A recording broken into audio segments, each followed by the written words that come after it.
నిన్న రేవంత్ రెడ్డి బావమరిది భాగోతాన్ని పొద్దున్నే బయట పెడితే సాయంత్రానికి రేవంత్ రెడ్డి గారు నాకు నోటీస్ పంపారు. నిన్న నోటీస్ కూడా ఎప్పుడు ఇచ్చారు? నిన్న రాత్రి దాదాపు 9 గంటల సమయంలో మా ఇంటి దగ్గర మా మెయిడ్కు నోటీస్ ఇచ్చి వెళ్లారు. నేను ఆ సమయంలో సిద్దిపేట నియోజకవర్గంలో నా ప్రజలతో వివిధ కార్యక్రమాల్లో పాల్గొన్నాను. అయితే నిన్న రాత్రి 9ంటికి నోటీస్ ఇచ్చి ఉదయాన్నే 11 గంటలకు రమ్మన్నారు. నేను హైదరాబాద్లో లేను, అయినా కూడా రాత్రే హైదరాబాద్ చేరుకొని ఈరోజు వాళ్ళు ఇచ్చిన నోటీస్ మీద మేము హాజరు కావాలని చెప్పి నిర్ణయం తీసుకున్నాం. ఎందుకంటే మాకు చట్టాన్ని గౌరవిస్తాం, న్యాయ వ్యవస్థ మీద నమ్మకం ఉంది, తప్పకుండా వెళ్తాం. మేము ఏ తప్పు కూడా చేయలేదు, అందువల్ల భయపడము. ఈ రేవంత్ రెడ్డి తాటాకు చప్పుళ్లకు బెదిరే ప్రశ్నే ఉత్పన్నం కాదు. ఎందుకంటే ఇలా రేవంత్ రెడ్డి మాకు తెలుసు, నిన్న ఆయన బావమర్ది భాగవతాన్ని పొద్దున బయట పెడితే సాయంత్రానికి నోటీస్ పంపిండు. ఆ భాగవతం మీద కనీసం ఒక్క మంత్రి గాని ప్రభుత్వం నుంచి స్పందన కూడా లేదు. ఎందుకంటే మేము అన్ని ఆధారాలతో నిజాలు బయట పెట్టినాం కనుకనే ఆ సమాధానం లేక డైవర్షన్ టాక్టిక్స్ కోసం ఈ నోటీస్ పంపిండని అర్థమైతా ఉంది. నిన్ననే చెప్పినాం మేము, ఈ దండుపాలెం ముఠ రేవంత్ రెడ్డి కేబినెట్ ఏ రకంగా వాటాలు పంచుకోవడంలో తన్నుకుంటున్నారో అన్ని విషయాలు బయట పెట్టాం. అంటే రాబోయేటువంటి మున్సిపల్ ఎన్నికల ముందు వీళ్ళ అవినీతి బయటపడుతుందని, వీళ్ళ అవినీతి బట్టబయలైతుందని, వీళ్ళ బండారం బయటపడ్డదని ఒక డైవర్షన్ టాక్టిక్స్ కు ఇవాళ రేవంత్ రెడ్డి గారు మాకు నోటీస్ ఇచ్చారు. సరే, ఈ నోటీసులు మాకు కొత్త కాదు. తెలంగాణ ఉద్యమంలో ఆనాటి సమైక్యవాద ప్రభుత్వాలు ఎన్ని కేసులు పెట్టినా, ఎన్ని మా మీద రకరకాల ఇబ్బందులు పెట్టినా కేసీఆర్ గారి నాయకత్వంలో మేము పోరాడినటువంటి ఒక కార్యకర్తలం, ఉద్యమకారులం. ఆ గత సమైక్యవాదంలోనే అనేక సార్లు మమ్మల్ని అరెస్ట్ చేశారు, అనేక వందల కేసులు పెట్టినారు. ఆ రోజే మేము భయపడలేదు. ఇవాళ నువ్వు ఎందుకు నోటీస్ ఇచ్చినావు నాకు? మేము ఏమడిగినాం? నీ 6 గ్యారంటీల సంగతి ఏంది అని అడిగినాం. నువ్వు బాండ్ పేపర్ మీద రాసిచ్చిన మహిళలకు మహాలక్ష్మి 2500 ఎప్పుడు ఇస్తావు అని అడుగుతా ఉన్నాం. నువ్వు అవ్వా తాతలకు 4000 పెన్షన్ ఎప్పుడు ఇస్తావు అని అడుగుతా ఉన్నాం. నీ యొక్క అక్రమాలు, నీ బొగ్గు కుంభకోణము, నీ పవర్ కుంభకోణము, నీ హిల్ టీపీ ఇండస్ట్రీస్ కుంభకోణము, నీ భూ కుంభకోణాలు అసెంబ్లీ వేదికగా, ప్రజా వేదికగా ఎప్పటికప్పుడు నిన్ను ప్రశ్నిస్తా ఉన్నాం. సో నీ కుంభకోణాలు బయటపడుతున్నాయి. నీ వాటాల పంచాయతీలు స్వయంగా మంత్రులే ఒకరి మీద ఒకరు బయట పెట్టుకుంటుంటే నీ పరువు పోతుందని, నీ వాటాల విషయం ప్రజలకు అర్థమవుతుందని డైవర్షన్ కోసం ఈ నోటీసులు ఇస్తున్నావు. మాకు తెలియదా? ఇవాళ కృష్ణా నీళ్లను ఆంధ్రాకి అప్పచెప్తున్నావు. అదేవిధంగా గోదావరి నీళ్లను ఇవాళ చంద్రబాబు నాయుడు గారి ప్రభుత్వం, ఆంధ్రప్రదేశ్ ప్రభుత్వం గోదావరి నీళ్లను మళ్లించి మరి బనకచెర్లకు, నల్లమల్ల సాగర్ తీసుకుపోతుంటే నీ చేతగాని తనాన్ని ఎప్పటికప్పుడు నిలదీసింది బీఆర్ఎస్ పార్టీ, ప్రశ్నించింది బీఆర్ఎస్ పార్టీ. నీ యొక్క బండారాన్ని బయటపెట్టింది బీఆర్ఎస్ పార్టీ. సో నువ్వు అచేతనం అయిపోయినావు. నీదంతా బయటపడిపోతా ఉంది కనుక ఈ డైవర్షన్ టాక్టిక్స్ చేస్తున్నావు. మాకు తెలియదా? నువ్వు ఎన్నికలకు ఈ డ్రామాలు ఆడుతుంటావు. పంచాయతీ ఎన్నికల ముందు అప్పుడేమో మా కేటీఆర్ గారికి నోటీస్ ఇస్తావు. ఇప్పుడు మున్సిపల్ ఎన్నికలకు రేపో మాపో నోటిఫికేషన్ వస్తుంది కనుక మాకు నోటీస్ ఇస్తా ఉన్నావు. నీ సంగతి తెలియదు ఏముంది? మొన్న పంచాయతీ ఎన్నికల ముందేమో రైతు బంద్ వేసినావు. ఇప్పుడు యాసంగి పంటకు ఎందుకు రైతు బంద్ వేస్తలేవు? పంచాయతీ ఎన్నికలు లేవు. కేసీఆర్ గారు ఎప్పుడైనా డిసెంబర్ నుంచే రైతు బంద్ స్టార్ట్ చేసిండు. జనవరి అయిపోయినా రైతు బంద్ పట్టలేదు. పంచాయతీ ఎన్నికల ముందేమో బతుకమ్మ చీరలు ఇచ్చినావు, మహిళలకు వడ్డీ లేని రుణం ఇచ్చినావు, రైతు బంద్ ఇచ్చినావు. ఇప్పుడు మున్సిపల్ ఎన్నికలు వచ్చినాయి, ఊర్లో నిడిచిపెట్టిండు, రైతు బంద్ ఎగ్గొట్టిండు. ఇప్పుడు ఇయాలటి నుంచి పట్టణాల్లో బతుకమ్మ చీరలు వస్తారట, ఇయాలటి నుంచి పట్టణాల్లో మహిళలకు వడ్డీ లేని రుణం ఇస్తారట. ఇగో ఇవాళ మాకు ఈ నోటీస్ ఇచ్చి మమ్మల్ని ఎంగేజ్ చేసే ప్రయత్నం. అంటే పొలిటికల్ గా బీఆర్ఎస్ పార్టీ థ్రెట్ గా ఆయన ఫీల్ అవుతా ఉన్నాడు. పంచాయతీ ఎన్నికల్లో రేవంత్ రెడ్డి అంచనాలు తప్పినాయి. 40% సర్పంచులు గెలిచి బీఆర్ఎస్ పార్టీ అద్భుతమైన విజయాన్ని సాధించింది. దాంతో ఆయనకు దిమ్మ తిరిగిపోయింది. ఈ మున్సిపల్ ఎన్నికల్లో కూడా మళ్లీ బీఆర్ఎస్ పార్టీ బలమైనటువంటి ప్రత్యర్థిగా ఉంది కనుక ఈ డ్రామాలన్నీ షురూ చేసిండు.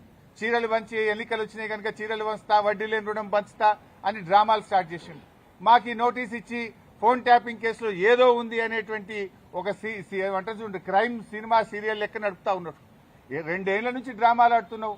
ఆల్రెడీ నువ్వు గతంలో నా మీద ఫోన్ ట్యాపింగ్ కేసు పెడితే హైకోర్టు కొట్టేసింది, సుప్రీంకోర్టు కూడా కొట్టేసింది. నీ చెంప చెల్లుమనే విధంగా తీర్పు ఇచ్చింది. నువ్వు పెద్ద పెద్ద అడ్వకేట్లను, రాష్ట్ర ప్రభుత్వ డబ్బులను, కోట్లాది రూపాయల డబ్బులు ఖర్చు పెట్టి పెద్ద పెద్ద న్యాయవాదులను పెట్టినావు నా మీద.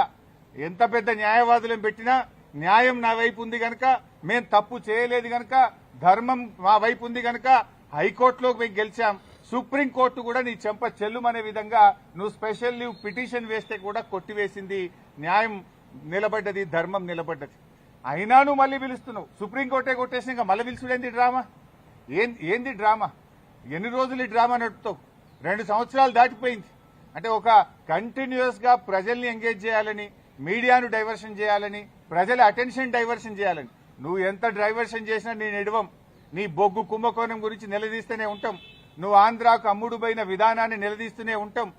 ఎల్టీపీ పాలసీ ఇండస్ట్రీ కుంభకోణం గురించి నిలదీస్తూనే ఉంటాం. నీ పవర్ స్కామ్ గురించి నిలదీస్తూనే ఉంటాం. నీ యొక్క అవినీతి బాగోతాలు అన్ని కూడా బయట పెడుతూనే ఉంటాం. 6 గ్యారంటీల కోసం తెలంగాణ ప్రజల పక్షాన నిన్ను ప్రశ్నిస్తూనే ఉంటాం, నిలదీస్తూనే ఉంటాం. నేను ఈరోజు బీజేపీ కిషన్ రెడ్డి గారికి కూడా ఒక లేఖ రాస్తా ఉన్నా. కిషన్ రెడ్డి గారు, మీరే కేంద్ర బొగ్గు గనుల శాఖ మంత్రి. సింగరేణిలో 49% కేంద్ర ప్రభుత్వానికి వాటా ఉంది. సింగరేణిలో జరిగిన అవినీతి కుంభకోణాల గురించి నిన్న మీడియా సాక్షిగా బయటపెట్టినా. ఈ రోజు నీకు కూడా లెటర్ రాస్తా ఉన్నా.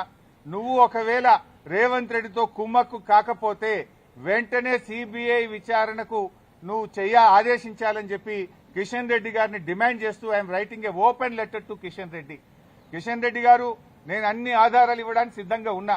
రేవంత్ రెడ్డి బావుమరిదే ఈ యొక్క కుంభకోణాన్ని ఎట్లా నడిపాడు, ఎట్లా ఈ టెండర్లన్నీ రింగు చేశాడు, మరి కోల్ ఇండియాలో గాని, అదేవిధంగా వెస్టర్న్ కోల్ ఫీల్డ్స్ లో గాని, గతంలో సింగరేణిలో గాని ఎప్పుడైనా -10 నుంచి -20 టెండర్లు పోతుండే.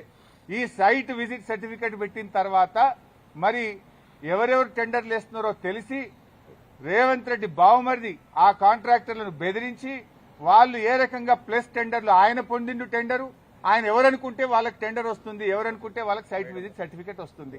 9E బ్లాక్ ఒక్కటే రద్దు చేయడం కాదు, ఈ టెండర్లు రద్దు చేయాలి. దీని మీద సిబిఐ విచారణ జరపాలని నేను నిన్న డిమాండ్ చేసిన. ఇలా వ్రాతపూర్వకంగా కూడా కిషన్ రెడ్డి గారికి I'm writing A open letter. దీని మీద వెంటనే బీజేపీ స్పందించాలని, నిజానిజాలు బయటకు తీయాలని, ఈ దొంగల్ని అరెస్ట్ చేయాలని, ఈ అవినీతి సొమ్మును కక్కించాలని, ఈ రాష్ట్రానికి సింగరేణి కార్మికులకు జరుగుతున్న నష్టాన్ని మరి బయటకు తీయాలని చెప్పి మేము డిమాండ్ చేస్తా ఉన్నాం. ఎందుకంటే సింగరేణి డబ్బుతో రేవంత్ రెడ్డి ఫుట్బాల్ ఆడుతున్నాడు. 100 కోట్ల రూపాయల సింగరేణి డబ్బులను తన షోకుల కోసం ఖర్చు పెడుతుంటే ఎందుకు కిషన్ రెడ్డి గారు మౌనంగా ఉంటున్నారు? ఎందుకు బీజేపీ మౌనంగా ఉంటుందని కూడా నేను ప్రశ్నిస్తా ఉన్నా. అన్ని బయటకు రావాలంటే సిబిఐ విచారణ జరపాలని డిమాండ్ చేస్తున్నాం. సో మేము తప్పు చేయలేదు. నిన్న రాత్రి నోటీస్ ఇచ్చినా, రాత్రే హైదరాబాద్కు వచ్చినాం. ఈ రోజు న్యాయ వ్యవస్థ మీద గౌరవం ఉంది, చట్టాన్ని గౌరవిస్తాం కనుక వారు చెప్పిన సమయం ప్రకారం మేము హాజరవుతున్నాం. సమయం తీసుకునే అవకాశం ఉంది, కానీ మేము తప్పు చేయలేదు, మేము భయపడాల్సిన అవసరం లేదు. ఏ రకంగా కూడా ఈ కేసుతో మాకు సంబంధం లేదు. ఇది ఒక అక్రమ కేసు. కేవలం బురద జల్లాలని, రాజకీయాలను డైవర్ట్ చేయాలని, అటెన్షన్ డైవర్షన్ కోసం రేవంత్ రెడ్డి ఆడుతున్న ఒక సిల్లీ డ్రామా ఇది. రేవంత్ రెడ్డి రాజకీయాల కోసం చేస్తున్నటువంటి ఒక డ్రామా, సీరియల్ లాంటిదే తప్ప ఇందులో ఎక్కడ కూడా నిజం లేదు. అందువల్ల మేము ఎక్కడ భయపడం. ఎన్నిసార్లు పిలిచినా వెళ్తాం, ఎక్కడికైనా వెళ్తాం.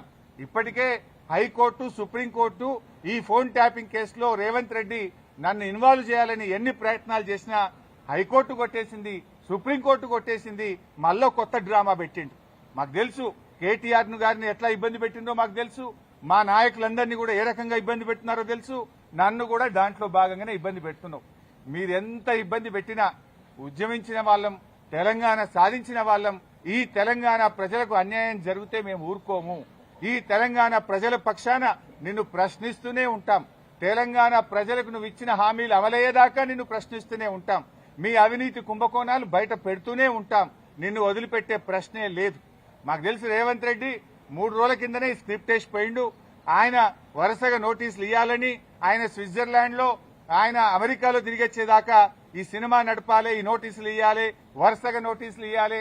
రాజకీయాలు ఆయన ఉంటలేడు కనుక దీని చుట్టూ తిప్పాలి. బీఆర్ఎస్ నాయకులందరూ మున్సిపల్ ఎన్నికల మీద దృష్టి పెట్టకుండా అటెన్షన్ డైవర్షన్.